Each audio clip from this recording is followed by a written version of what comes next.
You can maybe hear that guy in that video. That was outside of TIAA Bank Field Stadium that's in Jacksonville over the weekend. And that message, if you couldn't see it, scrolling real quick, is a similar one that you've seen before. It said Kanye is right about the Jews. We've seen that before. In fact, at a freeway overpass in Los Angeles, maybe a week and a half ago. Let's look at that real quick. It's similar to that. I'm sorry, that was in the freeway overpass, but also this message with a digital version of it, and check out the font as well, is gonna be familiar, spread across Jacksonville. Here's another tweet that someone else found on the side of a tall building. The same message, and it was displayed outside of the stadium at the University of Florida and University of Georgia football game, which was a big one in Jacksonville earlier that night. And now it's outside of other Jacksonville buildings like this one. They're projecting on all of these things. Let's watch that one as well.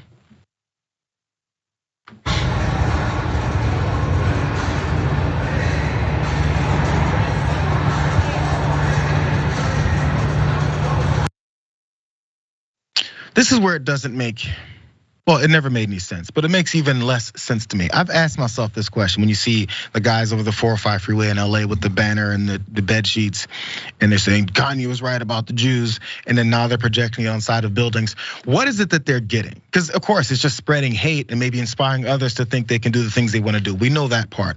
But what is it they're getting out of it in that moment? Do they think they just won a victory? Do they think, the folks that they hate are having heart attacks from that? I'm just curious. Here's one of those guys that organized it and was a part about one of these hate groups in LA that did it. And he saw this, and this was his response.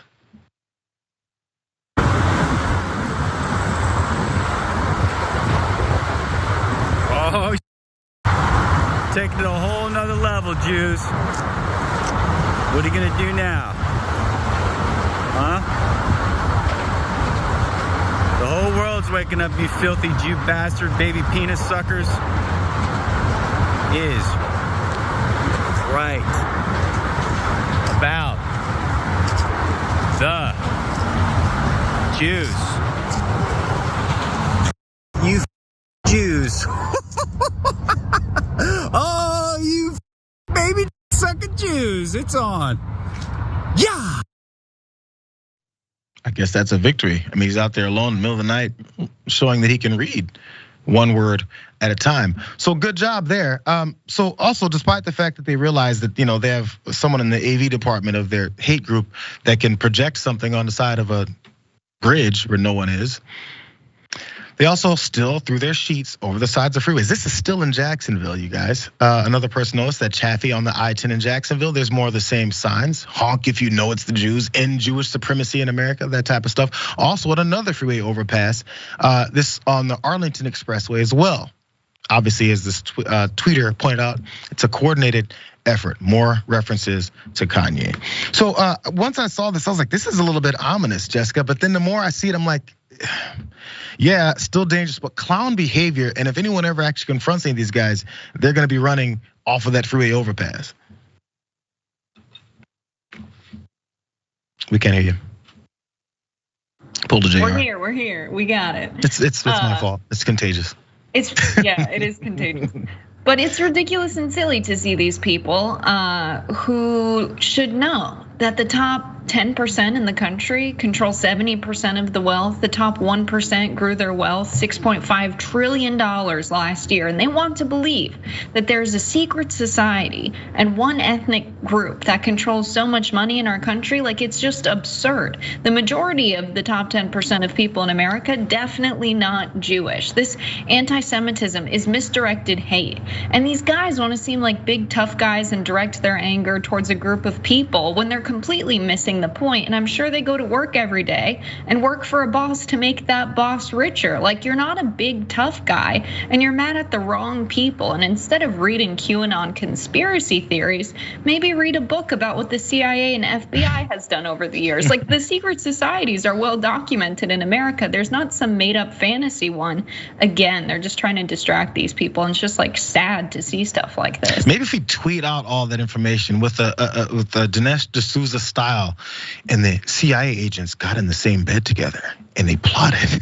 I don't know, maybe it's something to get them riled up. One more aspect of this, because I'm curious if you think this works, because I'm in a bit of a pessimistic mood today. Let's go to graphic 5, because there was a joint statement between the two college football teams that played at that original stadium. At that original video where the message was getting plastered on the outside of the stadium, so people didn't really see it till they got out there. And this is what they said jointly. We strongly condemn the anti-Semitic hate speech projected outside the TIAA Bank Field in Jacksonville after the Florida-Georgia football game. Yeah, we know when it was. The University of Florida and the University of Georgia together denounce these and all acts of anti-Semitism and other forms of hatred and intolerance. We are proud to be home to strong and thriving Jewish communities at UGA and UF, and we stand together against hate. Fine, and you guys can also slap up the Jacksonville Jaguars post as well. They said similar things from the owner, Jaguars owner, because they used their stadium. Maybe you're more positive than me on this, Jessica. That's kind of absolving them from having any support for it, which is great to say. What does it do as far as the fact that it's spreading? There's an active group that's spreading it and saying it's okay to hate. As a matter of fact, if you don't hate, God hates you. And there's crazy enough people in this country to believe it. Anyone who sees that statement, do they go, oh, I was going the wrong direction? The Jacksonville Jaguars and University of Georgia and Florida condemned it. I think I should switch the way I'm going about this. I don't know. I'm in a negative mood. Yeah, I think, these sports teams are essentially businesses. They're basically running like corporations. They'll say whatever they have to save their businesses. I don't think that they're going to influence anybody one way or another on a political issue, but they'll say whatever they have to do to protect their business and their money and their revenue. Depressing, isn't it?